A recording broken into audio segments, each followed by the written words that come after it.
Welcome to the Asian Mom Network. We're a podcast uniting mothers to share experiences and wisdom on various topics. Hi, I'm Kim, a working mom in the tech industry, entrepreneur, food, wine enthusiast, traveler, and avid hiker. Hi, I'm Elle, a mom, wife, software professional, and entrepreneur.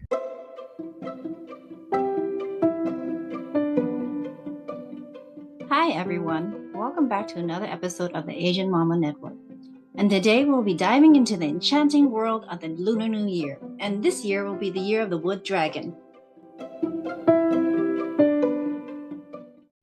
Let's start our journey by exploring the symbolism behind the wood dragon. This mythical creature symbolizes strength, power, wisdom, nobility, good fortune, and success. In the year of the wooden dragon, the color green takes center stage. It represents harmony, growth, and vitality. So don't be surprised if you see a lot of green this Lunar New Year. It welcomes positivity and good luck. The Lunar New Year is celebrated across the whole globe. So families and individuals come out and celebrate it. So in China, how you greet each other is Sinh Linh Kuai Lai. In Vietnam, it's Chúc Mừng Năm Mới. And in Korea, is 새해 복 많이 받으세요. And there's more other greetings across other Asian continents. However, because we have been all over the world, it's normal for kids to say a greeting or a well wishes. We're teaching our child since he was 1.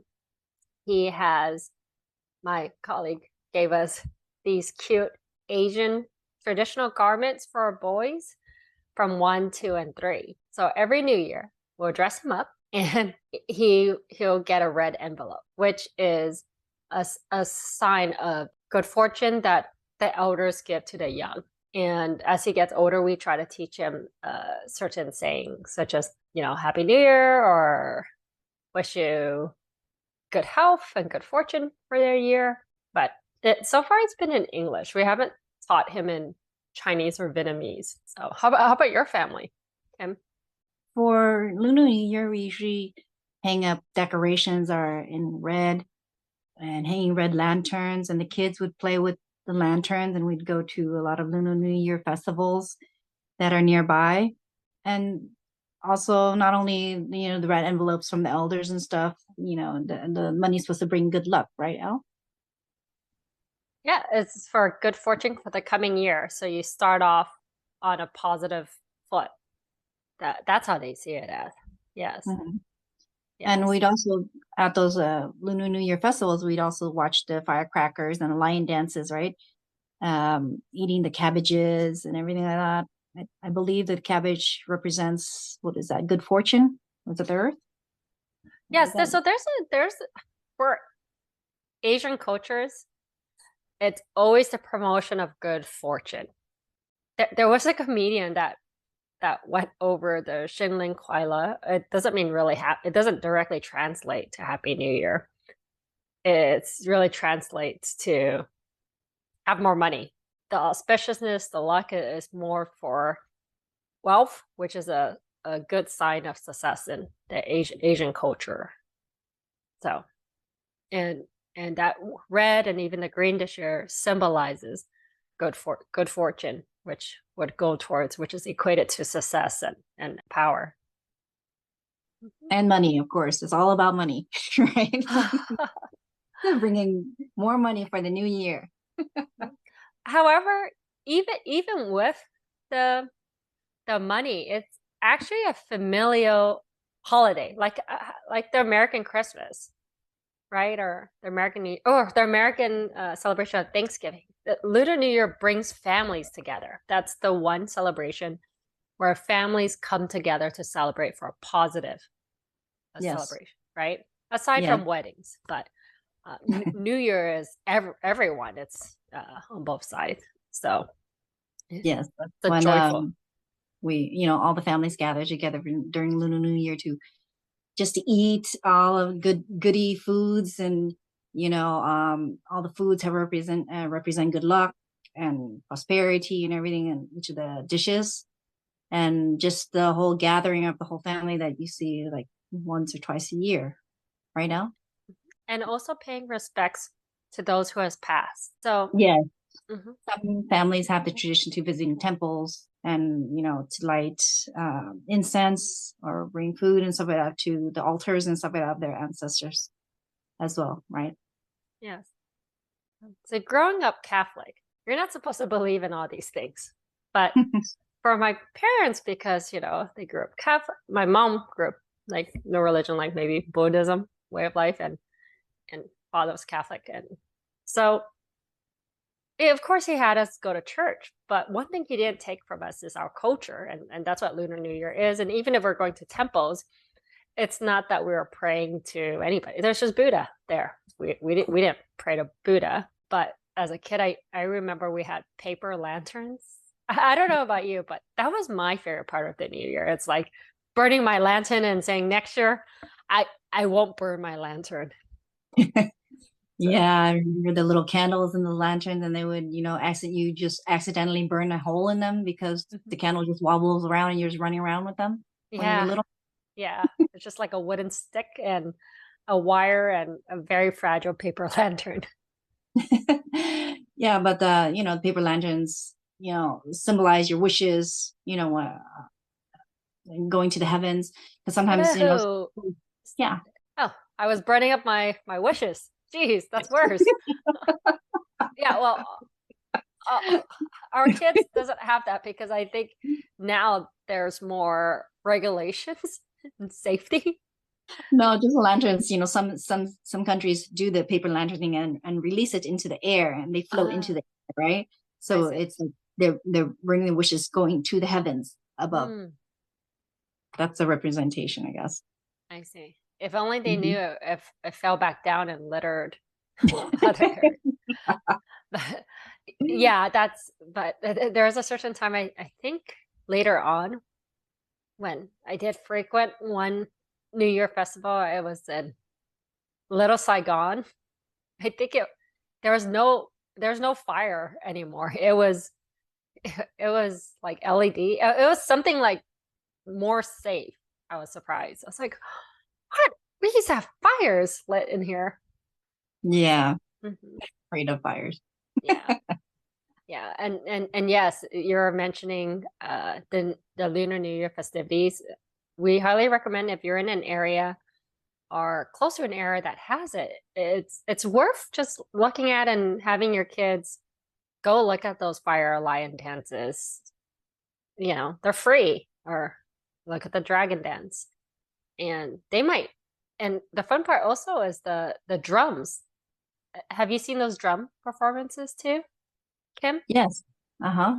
Yeah, the drum performances go with the dragon dances to welcome in the new year. They light the firecrackers up to, scare away the bad spirits and everything like that. While the lion dances around with the going for the cabbage, which is like going for the pearl, which is good luck for the incoming new year.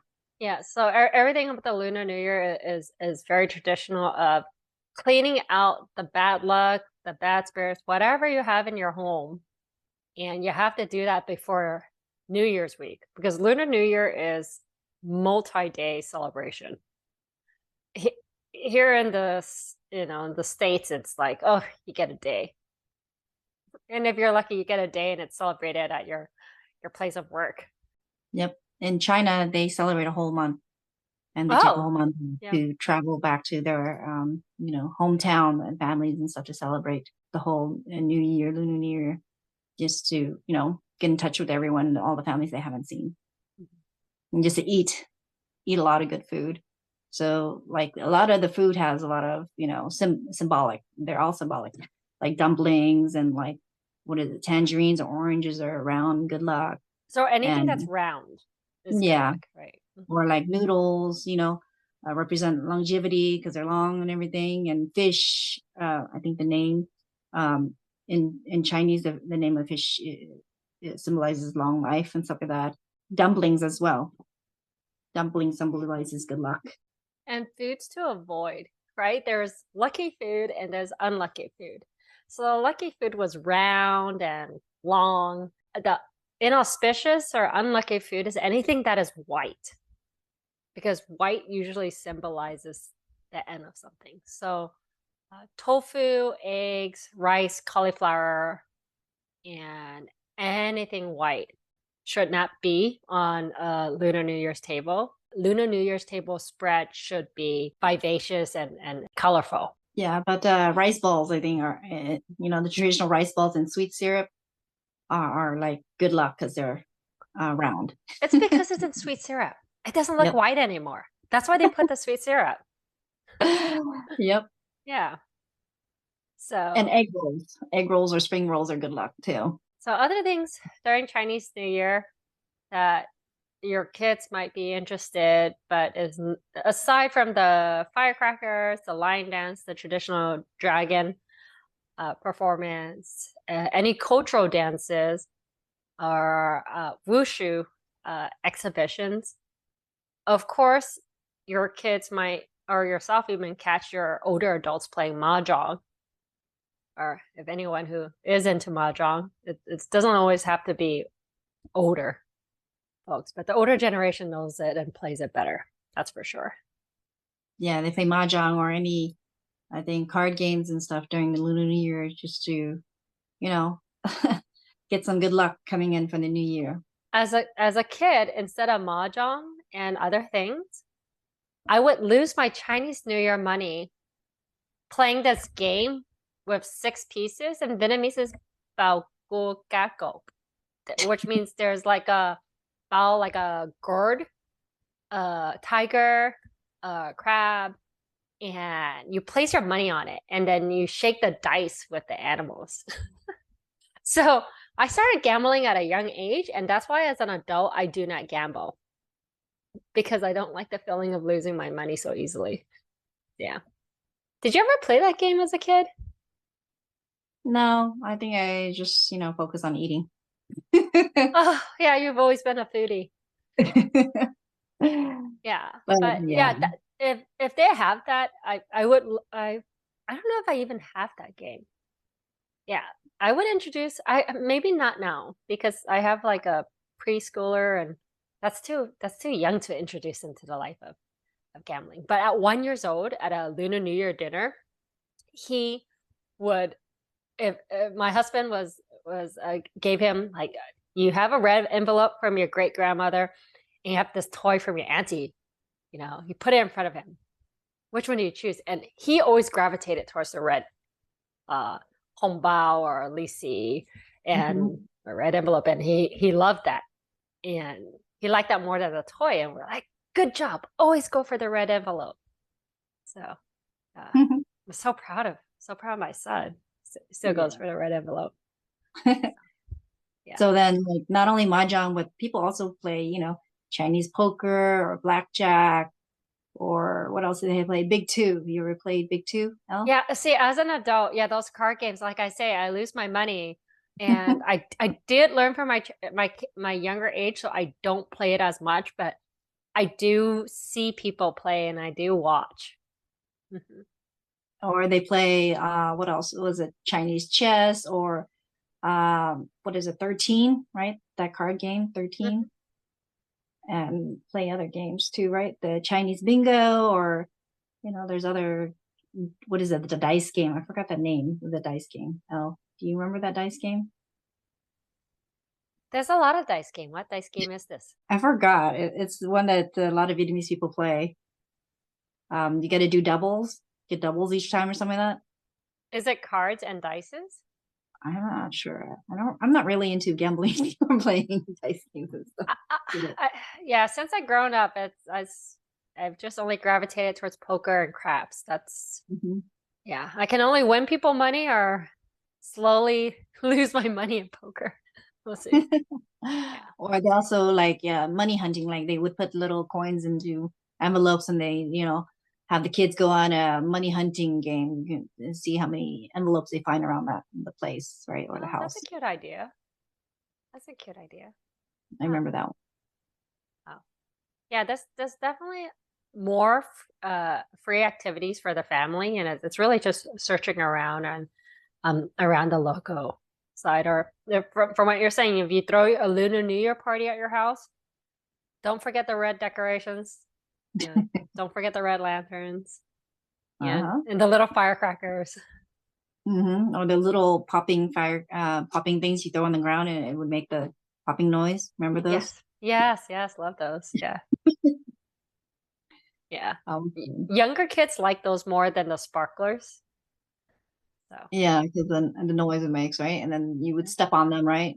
To make sure they're done. Well, later that's on, you're good. Thank you everyone for joining us for another episode. Hope you enjoy your Lunar New Year celebration either at home with families or at a local area. In Southern California, you could find some pretty cool Lunar New Year decorations and celebrations happening at the Disney California Adventure, the Disneyland Resort, the Santa Monica Pier, the Japanese American National Museum in LA, the Originals Farmers Market in LA, the Huntington Library in San Marino. If you're in Southern California, aside from Disneyland, there's the Irvine Spectrum Center, Asian Garden Mall in Westminster, Pretend City Children's Museum in Irvine, the Bowers Museum, the Casa Romantica Cultural Center in San Clemente, and lastly, the Circumstrum Center for the Arts in Costa Mesa has beautiful traditional New Year's dance there as well. And it was really great to see that last year.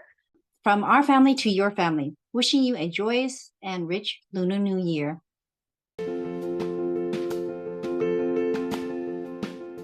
Hey, amazing mamas! You're doing an incredible job. Always remember, you are not alone. We're here to support each other. You've got this. So please share your tips, tricks, or thoughts to asianmamanetwork@gmail.com. The email is asianmamanetwork@gmail.com. Thanks.